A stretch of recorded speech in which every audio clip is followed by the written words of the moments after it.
You could be walking into a six-figure decision blind. The market's shifting, or already has in many areas, which means you hold the leverage now, but only if you ask the right questions. Before you make an offer on that dream home, there are 5 questions that you need to ask, because skipping even just one of these could cost you clarity, could cost you negotiating power, or even the deal itself, which is why I'm explaining these exact questions to you so you can avoid all of those issues. And stick around for number 5, because that one nobody is talking about. What's up, guys? Anthony Esposito with eXp Realty, your local real estate expert right here in the Cleveland, Ohio area. I've helped countless buyers, sellers, future homeowners make smarter moves in real estate. If you want help as well, contact me directly here. I have people just like you reaching out to me every single week. So let's get into these 5 important and crucial questions you need to ask before you submit that offer. So the first question that you need to be asking is, why is the seller even moving? Is this because they want to? Is it job relocation? Are they upsizing? Is there a divorce that's involved? Whatever their case is, whatever their motive is, because that can determine how quickly the seller wants to get out. And it could also determine how more open they are to negotiating with either the purchase price, with adding on, stuff included with the house. If they say, hey, washer and dryer is not included, or if there's patio furniture that's not included. That's stuff that you could end up asking for then, depending on what their motive is. And if it's something that because they want to, they're most likely not going to be willing to negotiate in the beginning. They're going to be a little bit more standoffish in a sense. Like, here's the price, here's what we're offering, take it or leave it, because we could take it or leave moving. We don't have a motive to move, it's just because we want to. Now, if it's because of job relocation, they're on a time frame. Without a doubt, they need to get out possibly within the next 30, 60 days. Divorce, that can be a sticky situation, but they're wanting to sell the house, get it done and over with, move on as quickly as possible. Again, it's a sticky situation, but it's nothing of your concern as a buyer. But it does open up more of that negotiation in the beginning rather than maybe like a couple weeks down the road or so, or getting closer to the days on market, the average of what it is. But you need to know, what is the seller's motivation? Which, speaking of the average days on market, that leads me into question number 2. How long has the home been sitting on market? That is going to determine what your capabilities are as a buyer, depending on the time frame. If it's fresh to the market, even if they're in a hurry, they're going to be a little bit more against some of the negotiating that you may end up wanting to do. Ask if you're coming in under asking price. They're going to be a little bit more standoff, is how it's going to, be perceived from the seller, depending on what you're looking to negotiate.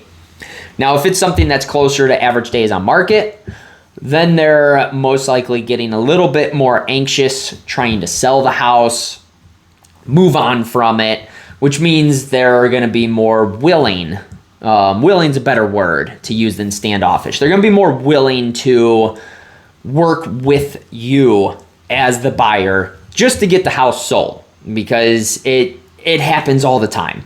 And here in Cleveland right now, we're around 41 days on average. So just because the house didn't sell the first week, the second week, even the third week, the fourth week even, it doesn't mean that it's overpriced. It's just the way the market is shifting right now. It could be priced accordingly. It could be a beautiful house. There's just more options out there for you as a buyer. But it also comes down to being hyper local. And even as far as like the neighborhood, like a development within a city could be selling much faster or much slower than a neighboring development or, neighborhood that's in the area. It may not be considered a development. So it really breaks down to being very hyper local. And you need to know exactly how long it's been sitting on market and the location of that property, of where it's at, because that is also going to determine what you can and cannot negotiate depending on that time frame. Now, before we get into these last few, remember the last one, number 5 is the big one, but these next 2 are also extremely important. So the third question that you need to be asking is, have there been any recent price reductions? Now, what this does is this basically is flashing a giant neon sign saying, we are open to offers. Does it mean something's wrong with the house? Absolutely not. Does it mean that it was overpriced? Not all the time. That really depends on how long it's been sitting on the market. Sometimes sellers, they can get a little antsy, and it might be 1 week, and we're so used to, and when I say we, I'm meaning the general population. We're so used to homes selling quickly. And in some areas, they may still be flying off the shelf. But if it's an area where your average days on market, like it is here in Cleveland, is like 41 days, and there's a price reduction within the first week, they could be a little antsy as sellers. Which, what does that do? That opens up your negotiating power to spend less money. You could offer a little bit less because that price reduction is, like I said, it's like that neon sign that's saying they're open to offers, but it could also be a great deal. I've seen one recently where there was a $65,000 price reduction. That is massive. And I can tell you, the home, it was priced, at least in my opinion, it was priced accordingly to what I saw online with the pictures. But they still ended up dropping the price $65,000, which is huge. That is substantial. And I'm not talking, this was not $1 million house. It was priced up there. It was a $800,000 house. But this was not, $1 million, $2 million house, $3 million house where it's normal to see price reductions like that. This was an $800,000 house, which, again, by no means is cheap. But a $65,000 price drop is huge. That tells me, from the comps that I was looking at of where it was priced at, that tells me that the seller is anxious to get out of that house, which that opens up so much for you. Not just with the purchase price, but it also opens up negotiating on different included items throughout the house, even if they're not listed as an included item. Which leads me into question number 4. What is included with the sale of the property? A lot of times your appliances are included. Anything that's deemed a fixture, which is kind of like bolted to the house essentially and becomes part of the house. Examples are a dishwasher and microwave. Typically, if the microwave's above the range, those will be deemed a fixture. So that, unless it is stated and or you fight for it, it can go with the sale of the house. Now, a lot of times, your kitchen appliances, most people leave those with the home. A lot of, like, if they take anything, at least in the Cleveland area, the washer and dryer, they may end up taking those. But kitchen appliances typically stay. Now, if they don't list anything else, or if they had that price reduction, or anything along those lines, like any of the first 3 questions are in your favor. Let's say they have a hot tub, and it states that the hot tub does not convey, which means they're taking the hot tub. You could absolutely ask them in the offer to keep the hot tub there and not pay any extra for it. If there's furniture throughout the house that you like, bar stools, table, hutch, you name it. Anything and everything is negotiable throughout that house, even if it's not deemed a fixture. So depending on what those first 3 questions were, the answers that you're getting, that could open up for a lot of different stuff. And personally, I've had clients, they've asked for bar stools, maybe a dining table, patio furniture is a big one. Hot tub, that's always a huge one. There's a lot of people, I don't know why, but they want to take their hot tub. I get that it's an added expense, but it just seems like it's more of a hassle to get that thing moved to the next house. But those are some of the bigger items that I've had clients personally ask for the seller to keep behind.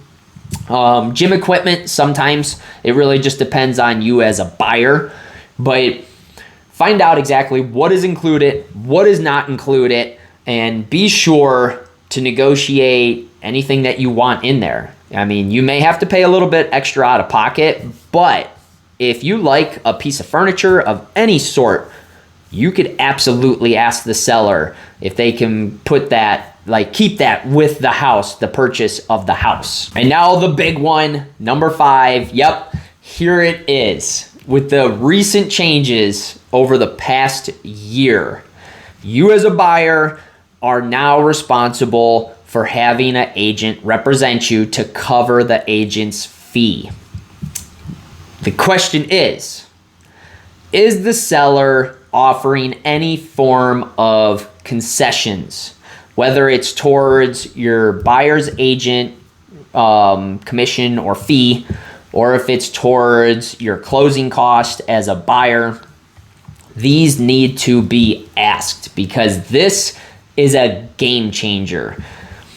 If they're offering any form of concessions, it can go every which way. And you have to ask your agent to find out what are they offering, if anything. And this is something that, yes, you as a buyer, let's say that you need help with your concessions. You want to know up front what's going to happen, because if there's a very very unwilling seller to offer any form of concessions, it can kind of take you out of that home potentially, depending on the price points of stuff based off of your situation of, the money that you have in order to purchase a house. Some buyers out there, and this may be you need some form of seller concessions to help you out of getting you in a house, which is perfectly okay. But it's a question that needs to be asked, especially before the offer. This can be manipulated every which direction. Now here in Cleveland, we're still holding on slightly, like a little bit of a seller's market, but not by much. There are some areas to where it's still multiple offers are coming in. You can use that as a negotiating tactic or a negotiating tool. It could be in your favor to get the house, or it could be in favor to get a better deal on the house, depending on the other offers that are in there. I've had clients that they've taken a portion of my fee and they covered it themselves in order to beat out a few other offers. Now, in these other markets that are out there that are complete buyer's market, this is not something that you should have to worry about because you kind of have the pick of the litter. Some neighborhoods around here in Cleveland are like that. Some homes are like that in the area. Like I said, it's hyper local. But if you are full on buyer's market, like especially down in Miami, that's like the biggest buyer's market that we're seeing right now. You should be able to negotiate that one way or another and ask the seller to cover either your agent's fee or some form of concession to go towards your closing cost, your down payment type stuff. Like the lenders can use it for buying down your rate, for instance. It can be used in so many different ways. But you want to find out exactly what they are willing to cover. And even if they say an amount that is less than what you agreed upon with your buyer's agent, you can absolutely 100% still ask them to cover the full amount. There's nothing wrong with that. They may end up doing it. What's the worst that's going to happen in a buyer's market? They're going to come back and they're going to counter. And then you're going to counter back, possibly. And then it can go back and forth a few different times because the seller is wanting to sell. they need to negotiate. When it becomes that buyer's market, it's basically stating that there's more buyers than there are sellers. It's supply and demand.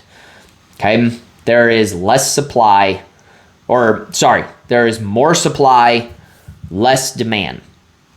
When that happens, that's what creates the buyer's market. That's what creates that breathing room, essentially, for you to go through and make a decision. It's not like the seller's market that we saw in 21, where I've had clients that were leaving work to go see a house because it was almost like we had to rush and then run through the house, and I had to have contracts kind of prepped, ready to go to send them in because there was multiples that were coming, there was deadlines that were being put in place. It's not like that anymore. Now you have the capability of breathing, you have the capability of negotiating. And remember, making an offer is not just about the price. It's about strategy, it's about timing, it's about the right questions to ask before making that offer. Drop a comment down below. Let me know if you've gone through and asked any of these questions during your buying process, or if you didn't know about it. Either way, let me know. If this video helped you in any way, be sure to smash the like button. It's greatly appreciated. If you're new to my channel or you haven't subscribed yet, be sure to click that subscribe button. Turn the notifications on because you're not going to want to miss my future videos I got coming your way.